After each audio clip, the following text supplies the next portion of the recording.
जिससे हम प्यार करते हैं हम उसे किसी और के पास जाते हुए नहीं दे सकते हैं, चाहे वो उसका फ्रेंड हो या फिर बेस्ट फ्रेंड हो। अगर हम जिससे प्यार करते हैं तो हम सोचते रहते हैं कि वो हमारे पास रहे और किसी से भी जाकर बात ना करें। लेकिन कभी कभी ये बीमारी भी हो सकती है, कभी कभी उस मानसिकता की एक ऐसी बीमारी हो सकती है जिसे हमें सहन करना चाहिए और जिसके बारे में हम जैसा सोचते हैं कभी कभी ऐसा नहीं होता है। आज की घटना में कुछ ऐसा ही है, जहाँ पर एक लड़का एक लड़की से बहुत प्यार करता है, उसके साथ रहना चाहता था, उसके साथ शादी करने वाला था। लेकिन उसे कुछ ऐसा पता चलता है जिसके बाद वो लड़की के साथ जो करता है उसे जानकर आप हैरान हो जाएंगे और सोचने पर मजबूर हो जाएंगे कि आखिरकार ऐसा कैसे हो सकता है। चले तो बिना देरी के इस कहानी को शुरू करते हैं और जानते हैं कि इस घटना में क्या होता है। नमस्कार, आदाब, सत श्री अकाल, हर हर महादेव। मेरा नाम रूपा है और आज की घटना मध्य प्रदेश के देवास की है। मध्य प्रदेश के देवास में रहने वाली एक लड़की जिसका नाम लक्षिता है। लक्षिता कॉलेज जाने वाली लड़की है। लक्षिता की उम्र का अगर हम हिसाब लगाए तो यही 23-24 साल होगी और लक्षिता अपने परिवार में बेहद खुश थी। लक्षिता अपने परिवार वालों की बहुत ही प्यारी लड़की थी, यानी कि अपने परिवार में वो इतनी एक लौती लड़की थी कि परिवार वाले उसे कहीं भी जाने से मना नहीं करते थे। वो जहाँ जाने के लिए कहती थी उसे हर जगह भेजने के लिए तैयार हो जाते हैं। अब ऐसे ही एक दिन 29 सितंबर सन 2025 को वो अपने घर में कहती है कि मुझे गरबा खेलने के लिए जाना है और अपना गरबा खेलने के लिए वो अच्छा सा कॉस्ट्यूम भी डिज़ाइन करके लेकर आती है, इनकी दुकान से खरीदती है और इतना अच्छा खरीदती है कि अपने मम्मी पापा को दिखा रही थी कि देखो मम्मी पापा, मैं इसमें कितनी अच्छी लग रही हूँ। माँ बाप जो उसे रोकते नहीं हैं, माँ बाप जो उसे इजाज़त दे देते हैं कि हाँ तुम गरबा खेलने के लिए जा सकती हो। लक्षिता बड़े बड़ी ही खुश होती है। लक्षिता गरबा खेलने के लिए तैयार हो जाती है और गरबा खेलने के लिए चली जाती है। लेकिन जैसे वो गरबा खेलने के लिए जाती है, माँ बाप को बताकर नहीं जाती है कि वो किस टाइम आएगी। माँ बाप इंतज़ार करते रहते हैं। इंतज़ार करते करते शायद उस समय से ज़्यादा समय हो जाता है जिस समय को बेटी को घर आ जाना चाहिए था। माता पिता की चिंता ज़्यादा बढ़ जाती है। माँ बाप लक्षिता को कॉल करने लगते हैं। लक्षिता सिर्फ मैसेज कर रही थी और कह रही थी कि मैं आ रही हूँ। रात हो जाती है, माँ बाप का गुस्सा और ज़्यादा बढ़ जाता है। लेकिन कुछ ही देर में लक्षिता का फ़ोन बंद हो जाता है, लक्षिता कॉन्टैक्ट में नहीं होती है। जब माँ बाप ये सारी चीज़ें देखते हैं तो उसके दोस्तों को कॉल करते हैं, यानी कि जहाँ जहाँ पता लगा सकते थे वहाँ वहाँ कॉल करते हैं। लेकिन लक्षिता का कोई अता पता होता ही नहीं है। जब लक्षिता का कोई पता नहीं होता है तब कहीं जाकर माँ बाप 30 सितंबर सन 2025 को पुलिस स्टेशन जाते हैं। वहाँ पर जाकर रिपोर्ट लिखवाते हैं, FIR करवाते हैं कि उनकी बेटी गरबा खेलने के लिए गई थी लेकिन अभी तक घर पर नहीं आई है, ना जाने कहाँ पर चली गई। पुलिस वाले उनकी FIR लिखते हैं। लड़की बालिग होती है, ऐसा भी हो सकता है कि वो किसी के साथ भाग गई हो, किसी के साथ चली गई हो, उसकी मर्जी थी। इसे 24 घंटे इंतजार करना भी बनता था। लेकिन 29 सितंबर सन 2025 से ही लक्षिता गायब थी और 30 सितंबर सन 2025 को ये FIR करवाते हैं। अब पुलिस वाले जांच करने लगते हैं कि आखिरकार लक्षिता गई तो गई कहाँ पर है। अब ऐसे जहाँ गरबा खेलने के लिए जाने वाली थी वहाँ पता लगाया जाता है तो पता चलता है कि वो गरबा खेलने के लिए आई नहीं है। जब ये सारी चीज़ें पुलिस वाले पता लगा ही रहे थे तभी माँ बाप को एक मैसेज आता है। माँ बाप से लक्षिता कहती है कि मम्मी पापा, हमारे ही बराबर में रहने वाला एक लड़का जिससे मैं बहुत प्यार करती थी, जिसका नाम मोनू है, मैं मोनू के साथ रहना चाहती हूँ, मैं मोनू के साथ भाग गई हूँ। जब माँ बाप ये सारी चीज़ें देखते हैं तो उन्हें तसल्ली होती है कि शायद उनकी बेटी जिंदा है और उनकी बेटी ने उनसे बात की। वे अपनी बेटी से पूछते हैं कि तुमने फ़ोन बंद क्यों किया था और तुम कहाँ हो और तुम किससे प्यार करती हो। तुम जिससे भी प्यार करती हो हम उससे तुम्हारी शादी करवाने के लिए तैयार हैं, लेकिन बस एक बार तुम घर आ जाओ, तुम्हारी माँ बहुत परेशान है।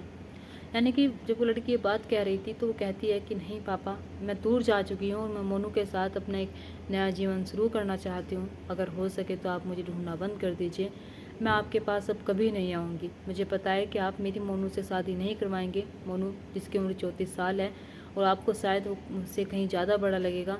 मोनू की इतनी इनकम भी नहीं है कि वो मुझे खुश रख सके, इसलिए मैं अपनी मर्ज़ी से उसके साथ रहना चाहती हूँ।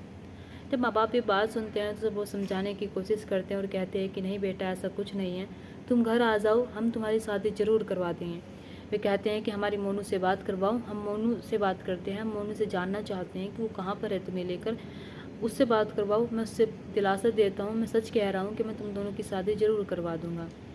लेकिन बेटी कहती है कि नहीं मम्मी पापा, मैं आ नहीं सकती, मैं इसके साथ रहना चाहती हूँ, आप मुझे ढूंढना बंद कर दीजिए। अब जैसे ही माँ बाप को ये सारी बात पता चलती है कि उनकी बेटी जिंदा है, वे पुलिस स्टेशन जाते हैं। वहाँ पर जाकर बताते हैं कि साहब, मध्य प्रदेश के देवास का ही रहने वाला एक व्यक्ति जो हमारे घर के बराबर में रहता है, जो किराएदारी पर रहता था, वही लड़का मेरी बेटी को लेकर चला गया है। लेकिन वे घर आने के लिए तैयार नहीं है, उन्होंने मना कर दिया है कि वे घर नहीं आएंगे और मैं सच कह रहा हूँ कि उनकी शादी करवा दूंगा। आप बात कीजिए, आप मेरी बेटी को ढूंढ कर ला दीजिए, बस एक बार मेरे सामने खड़ा कर दीजिए और मैं आपसे वादा करता हूँ कि मैं अपनी बेटी की शादी उससे ज़रूर करवा दूंगा। अब पुलिस वाले जब ये सारी बात सुनते हैं तभी 1 अक्टूबर सन 2025 को एक वैशाली के एवेन्यू कॉलोनी लगती है। वहीं पर कुछ लोग राहगीर गुजर रहे होते हैं। वहाँ पर कुछ लोग जो रह रहे होते हैं वे देखते हैं कि एक कमरे में से, एक मकान में से बहुत बदबू आ रही है और इतनी बदबू आ रही है कि वो सहन ही नहीं हो रही है। तो पुलिस वालों को इन्फॉर्म करते हैं। पुलिस वाले मौके पर पहुंचते हैं। मौके पर पहुंचने के बाद देखा जाता है कि वहाँ पर एक ड्रम रखा हुआ है। उस ड्रम की साइड में एक लड़की पड़ी हुई है। हम आपको कुछ तस्वीरें दिखा जरूर रही हैं, लेकिन उस लड़की को नहीं दिखा सकते हैं। लेकिन आप देख सकते हैं कि कैसे एक ड्रम रखा हुआ है और कमरा जो है बिखरा पड़ा है।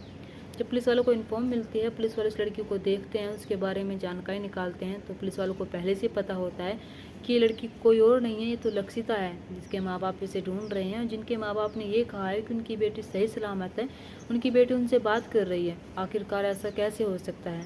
अब पुलिस वालों के पास समझ नहीं आती है। पुलिस वाले उसके माँ बाप को बुलाते हैं, लक्षिता के, और माँ बाप को बुलाने के बाद जब माँ बाप अपनी बेटी को देखते हैं इस हालत में, तो उनकी चीख निकल उठती है। और इधर से उस लड़की को 3 दिन हो चुके थे, यानी कि 3 दिन से उसके जो शरीर था वो डिकम्पोज हो चुका था, यानी कि शरीर में से बदबू आ रही थी।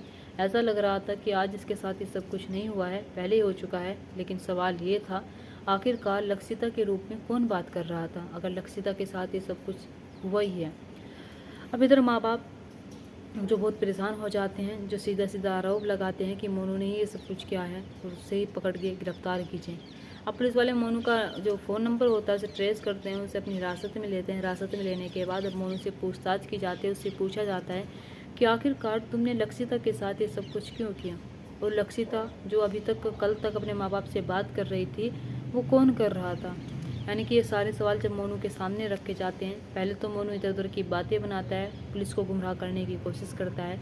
लेकिन जब पुलिस वाले उससे सख्ती से पूछताछ करते हैं तो टूट जाता है, और टूट जाने के बाद फिर एक ऐसी कहानी सुनाता है जिस कहानी को सुनकर पुलिस वालों को यकीन ही नहीं होता है कि आजकल की युवा पीढ़ी किस ओर जा रही है। मोनू बताता है कि साहब, मैं जो लक्षिता है उसके ही बराबरी में किराए के मकान पर रहता हूँ और मैं प्राइवेट जॉब भी करता था। तभी मेरी मुलाकात लक्षिता से होती है। हम दोनों एक दूसरे को देखते थे। पहले हम में दोस्ती होती है, दोस्ती के बाद हम दोनों का नंबर एक्सचेंज होता है। अब मैं लक्षिता से बहुत प्यार करने लगा था।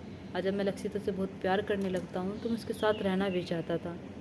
लक्षिता कॉलेज जाने वाली लड़की थी, मैं भी एक अपने काम में व्यस्त रहता था। लेकिन जैसे मैं उसके साथ रिलेशन में आता हूँ, मैं उससे प्यार करने लगता हूँ, मैं उससे कहता हूँ कि मैं तुमसे मिलना चाहता हूँ, मैं तुम्हारे साथ वो सब कुछ करना चाहता हूँ जो एक बॉयफ्रेंड गर्लफ्रेंड के साथ करता है। यानी कि लक्षिता उसे मना नहीं करती है। लक्षिता भी उससे बहुत प्यार करती थी। लक्षिता उससे मिलने के लिए तैयार हो जाती है और ये दोनों पहले तो एक दूसरे के साथ बैठकर शादी के वादे करते हैं और कहते हैं कि हम दोनों एक दूसरे से शादी करेंगे।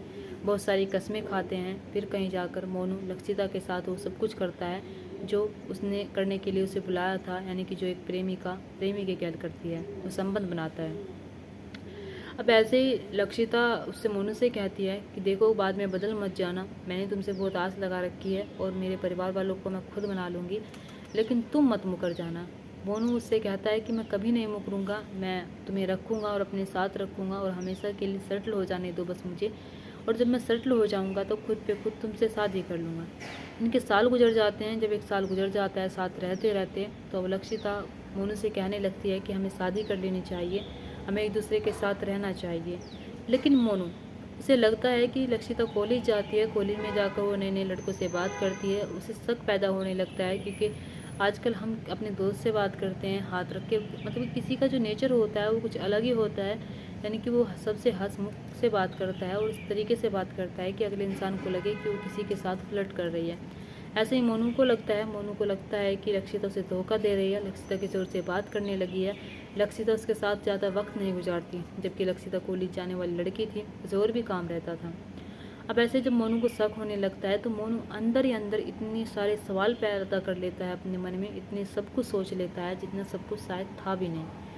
मोनू को लगता है कि लक्षिता उसे धोखा दे रही है और धोखा देने के साथ साथ वो उससे कभी शादी नहीं करेगी।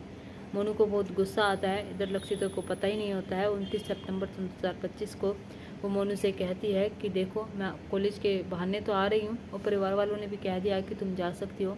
मैं एक गरबा करने के लिए कपड़े खरीद कर लेकर आई हूँ, बहुत अच्छे हैं, मैं तुम्हें दिखाना चाहती हूँ।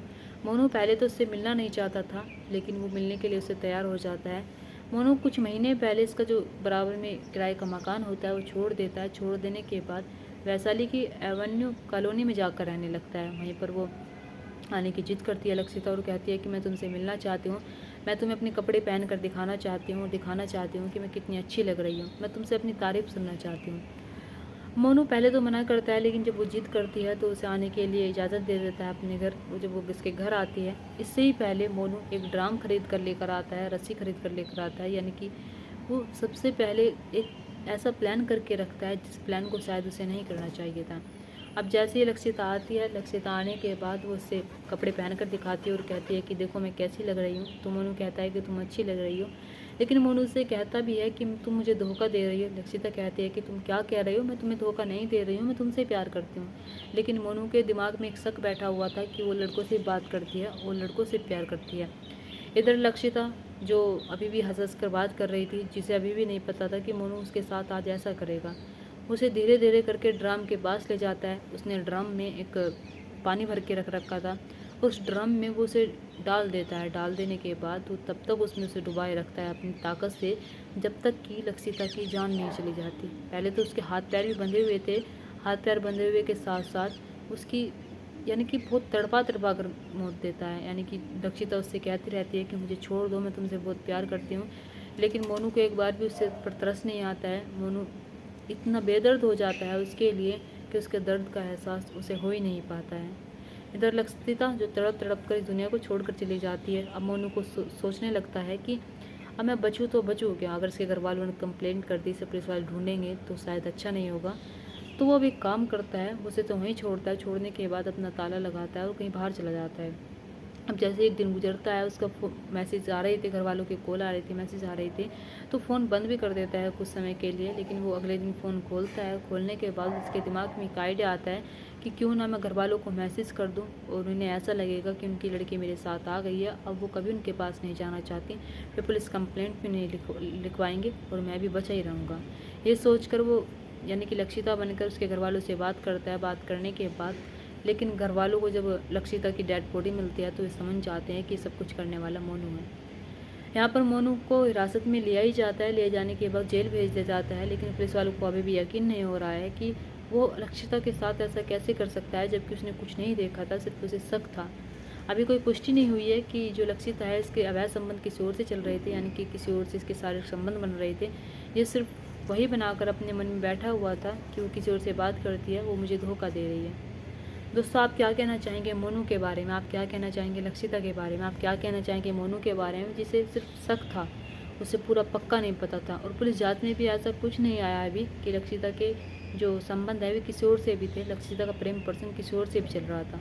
लेकिन मोनू को शक होने के बावजूद, शक इतना था, इतना गहरा था, इतना गुस्सा था अपनी प्रेमिका लक्षिता पर कि वो उस पर थोड़ी सी भी दया नहीं खाता है। दोस्तों, आप यहाँ पर अपनी राय जरूर रख कर जाना, कमेंट बॉक्स में कमेंट जरूर करना।